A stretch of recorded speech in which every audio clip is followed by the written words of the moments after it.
Hi అండి. Welcome to ఖుషి వంటలు. ఈరోజైతే బనానా కోకోనట్ చాక్లెట్ అయితే చేశాను. చాలా అంటే చాలా టేస్టీగా ఉంది. ఎలానో చూసేద్దాం పదండి. ముందుగా నేనైతే 2 బనానాలనైతే తీసుకున్నాను. ఈ 2 బనానాలో కప్ కోకోనట్ పౌడర్ అయితే వేశాను. అయితే 1 బనానాకి హాఫ్ కప్ కోకోనట్ పౌడర్ అయితే సరిపోతుంది. ఇందులో 2 స్పూన్స్ మిల్క్ పౌడర్ వేశాను. అలాగే మీకు నచ్చిన నట్స్ అయితే వేసుకోండి. నేనిక్కడ బాదామును జీడిపప్పు అయితే చిన్నగా కట్ చేసి అయితే వేసుకున్నాను. దీన్నంతా కూడా స్మాష్ చేయండి అంతా మెత్తగాను. ఈ విధంగా స్మాష్ చేయండి. చూసారా, ఈ విధంగా అయింది. ఇప్పుడు దాన్ని చిన్న చిన్నగా ముద్దలుగా తీసుకొని మీకు నచ్చిన షేప్లో మీరు చేసేసుకోండి. నేనైతే ఈ విధంగా స్క్వేర్ షేప్లో అయితే చేశాను.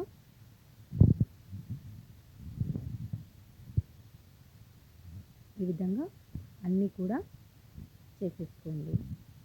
ఇప్పుడు దీన్ని చాక్లెట్ సిరప్లో డిప్ చేశాను.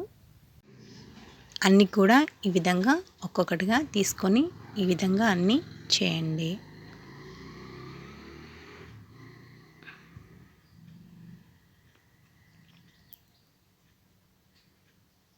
చాలా అంటే చాలా బాగుంటుంది. పిల్లలు కూడా ఈ విధంగా ఇంట్లోనే చేసి పెట్టండి.